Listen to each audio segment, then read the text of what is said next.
বাংলাদেশের রাজনীতিতে এমন মহা সমারোহে বা অপ্রত্যাশিতভাবে কেউ নির্বাচনী ময়দানে নামবেন তা হয়তো কেউ কল্পনা করেননি।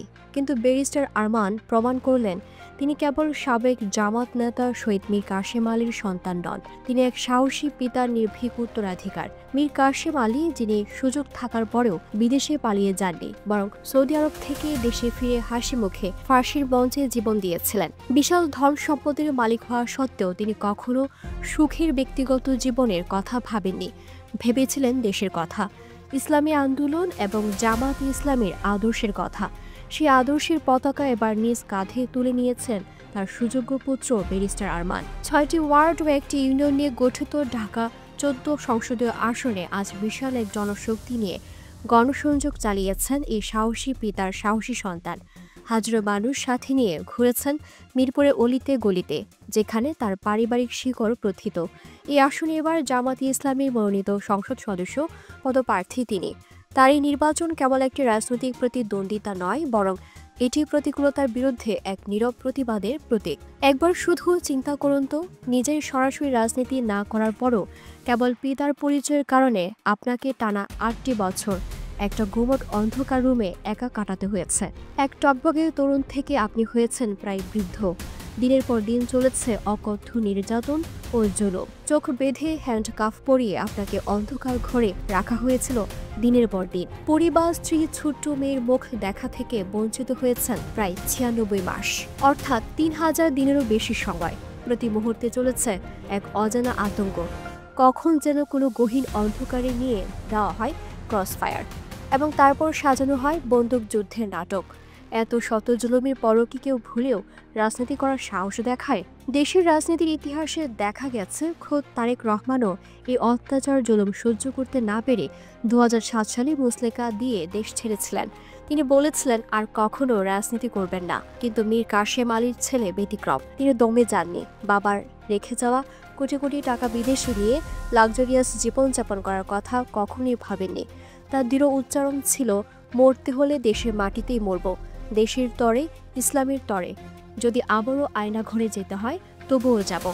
ব্যারিস্টার আরমান যে আসনে ইলেকশন করবেন সেটি ঢাকার সবচেয়ে গুরুত্বপূর্ণ এলাকাগুলোর মধ্যে অন্যতম।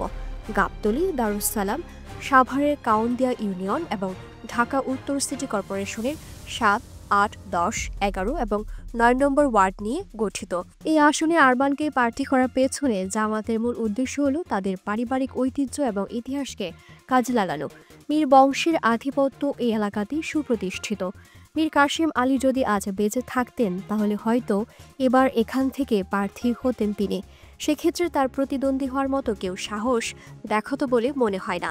তার ছেলে আরমানও কম নন। ইতিমধ্যেই তিনি এখানকার সাধারণ জনগণের মনের মণিকোঠায় জায়গা করে নিয়েছেন নানান সমাজসেবামূলক কাজের মাধ্যমে। শ্রমিক, দিনমজুর, রিকশাওয়ালা থেকে শুরু করে মধ্যবিত্ত, উচ্চবিত্ত সবার নজর কেড়েছেন এই তরুণ ব্যারিস্টার। স্থানীয় বাসিন্দারা জানিয়েছেন, ব্যারিস্টার আরমান বেশ কিছু কারণে এই আসনে এগিয়ে রয়েছেন।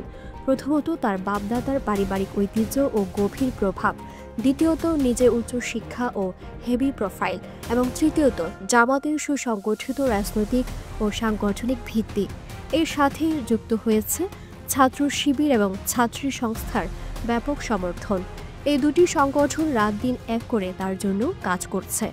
মজার ব্যাপার হলো, এই ছাত্র সংস্থার প্রতিষ্ঠাকালীন সভানেত্রী খন্দকার আয়েশা খাতুন, যিনি আরমানের মা, তিনিও এখন সরাসরি ছেলের হয়ে মাঠে কাজ করছেন। নারীদের ভোট টানতে ব্যাপক ভূমিকা রাখছেন এই মহিষী নারী। তিনি প্রতিটি দুয়ারে দুয়ারে যাচ্ছেন, যার কারণে স্থানীয় নারী ভোটারদের মধ্যে এক ধরনের আবেগ তৈরি হয়েছে। ছেলে গুম হওয়ার পর অসহ্য যন্ত্রণা সহ্য করতে হয়েছে এই মাকে। সে সময় খন্দকার আয়েশা খাতুনের প্রতিটা বেলা কেটেছে থানার বারান্দায় বারান্দায়। ছেলেকে খুঁজতে খুঁজতে হয়রান হয়েও তিনি পথে ঘাটে হেঁটেছেন। ব্যারিস্টার আরমানকে গুম করার সেই মর্মান্তিক ঘটনা শেষ হওয়ায় পত্রিকায় এক সাক্ষাৎকারে তুলে ধরেছিলেন মা আয়েশা। খন্দকার আয়েশা খাতুনের বর্ণনা অনুযায়ী ২০১৬ সালের ৯ আগস্ট সাদা পোশাকে একদল ব্যক্তি সরাসরি আরমানের ফ্ল্যাটের দরজায় আসে। তারা জুড়ে কলিং বেল চাপতে থাকে।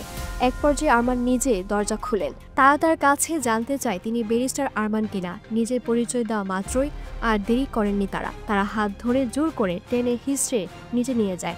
তখন বাড়িতে অন্যান্যদের মতো আরমানের এক বোন এবং স্ত্রী ছিলেন। তারা বারবার জানতে চান তাকে কোথায় এবং কেন নেওয়া হচ্ছে, কিন্তু তারা কোনো সদুত্তর না দিয়ে, জুতো পরার সুযোগ না দিয়ে তাকে সিঁড়ি দিয়ে নিচে নামিয়ে নিয়ে কাজের মেয়ে চিৎকার করতে থাকে স্যান্ডেল দেওয়ার জন্য। আরমানের মা জানান, পিতার পায়ে স্যান্ডেলও নেই, সেটা খেয়াল করেছিল 3 বছরের ছোট্ট মেয়েটি। তখন স্যান্ডেল নিয়ে দৌড়ে নিচে নামেন বাড়ির কাজের মেয়ে। ততক্ষণে টেনে হিস্ট্রি আরমানকে সাদা মাইক্রোতে উঠানো হয়ে গেছে। স্যান্ডেল নিয়ে কাজের মেয়ে মাইক্রোর কাছে যেতে চাইলে তাকে যেতে দেওয়া হয়নি, বরং বলা হয় স্যান্ডেল দূর থেকে ছুঁড়ে ফেলে দিতে। কাজের মেয়ে স্যান্ডেল ছুঁড়ে দেওয়ার চেষ্টা করেছিল, কিন্তু সেটা গাড়ি পর্যন্ত পৌঁছায়নি, রাস্তাতেই পড়েছিল। এর মধ্যেই গাড়ি দ্রুত গতিতে চলে যায়। আরমানের সাথে শেষ কখন দেখা ও কথা হয়েছিল জানতে চাইলে খন্দকার আয়েশা খাতুন জানান, যেদিন তাকে নিয়ে গেছে সেদিন সন্ধ্যায় সর্বশেষ কথা হয়েছিল ফোনে, কারণ তিনি পৃথক একটি বাসায় থাকতেন। আরমান সেদিন মাকে ফোন করে বলেছিলেন আসার জন্য এবং রাতে একসাথে খাওয়া দাওয়া করার জন্য অনুরোধ করেছিলেন, কিন্তু নানা কারণে মন খারাপ থাকায় তিনি সেদিন আসতে সম্মত হননি এবং রোজা রেখেছিলেন, তাই পুত্রের আবেদনে অপারগতা প্রকাশ করেছিলেন। উল্লেখ্য, প্রতি সপ্তাহে মাকে সঙ্গে নিয়ে কারাগারে যেতেন পিতা মীর কাশেম আলীকে দেখার জন্য। মা ও পুত্রের নিয়মিত দেখা হতো ওই দিনেই। অপহরণের পর থানায় জিডি করেছিলেন কিনা জানতে চাইলে তিনি বলেন, আরমানের স্ত্রী এবং বোন প্রথমে থানায় জিডি করতে গেলে পুলিশ সেটি নিতে চায়নি। পরের দিন আইনজীবী ও সাংবাদিক সহ থানায় গেলে এক পর্যায়ে জিডি গ্রহণ করতে রাজি হয় পল্লবী থানা কর্তৃপক্ষ। জিডির কোনো তদন্ত হয়েছিল কিনা জানতে চাইলে খন্দকার আয়েশা খাতুন বলেন, জিডি করা বেশ কিছুদিন পর থানা থেকেই বলা হয়েছিল একটি মামলা করার জন্য। তখন আরমানের স্ত্রী বাদী হয়ে একটি অপহরণ ও গুমের অভিযোগে মামলা দায়ের করেছিলেন থানায়। এই মামলাটি তখন তদন্ত করে ডিবি। তদন্ত প্রতিবেদনে ডিবি স্বীকার করেছিল যে মিরপুর DOHS এর সেকশন 11 রুট নম্বর 7 এবং 534 নম্বর বাড়ি থেকে সেদিন একজন লোক অপহরণের শিকার হয়েছেন, কিন্তু পর্যাপ্ত তথ্য প্রমাণের অভাবে অপহরণের সাথে জড়িত ব্যক্তি ও গাড়ি চিহ্নিত করা যায়নি বলে উল্লেখ করা হয় ডিবির দেওয়া সেই রিপোর্টে। আরমানের মা একই সাথে স্বামী হারিয়েছেন, ছেলেকেও হারিয়েছিলেন। তারপর তিনি রাজনীতি বিমুখ হননি। হয়তো এটাই তার ইমানি শক্তি। এমন ভয়াবহ ঘটনার পর ছেলেকে ভোটে জেতাতে দিনরাত ছুটে চলেছেন এই মহিষী নারী। শুধু তাই নয়, জামাতের হয়ে কাজ করছেন আন্তর্জাতিক কূটনৈতিক নানা ইস্যুতেও, যা দলের ভেতরে তার প্রভাবের প্রমাণ দেয়। তো আরমানের এমন জয় জয়কারের খবরের মাঝে হঠাৎ বিএনপি তাদের প্রার্থীকে গ্রিন সিগন্যাল দিয়েছে বলে খবর এসেছে গণমাধ্যমে। ধানের শীষের হয়ে এখানে ব্যারিস্টার আরমানের বিপক্ষে লড়বেন সানজিদা ইসলাম তুলি।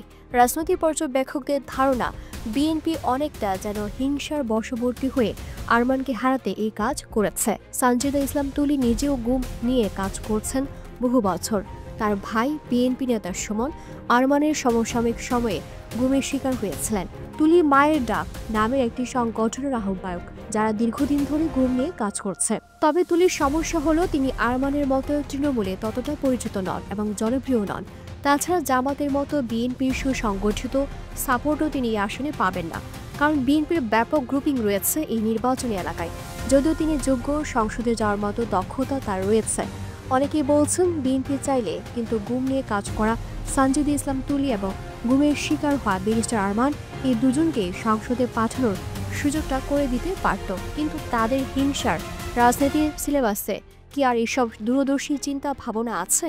নেটিজেনদের আশা আরমান এবার দাঁড়িপাল্লার বিজয় আনবেন, সংসদে যাবেন এবং একসময় মন্ত্রণালয় পাবেন। এই শ্বাসরুদ্ধকর নির্বাচনী লড়াইয়ে কার জয় হয় সেই অপেক্ষায় রয়েছে পুরো রাজনৈতিক অঙ্গন। দিলরুবা তন্নি, ভোরের আকাশ।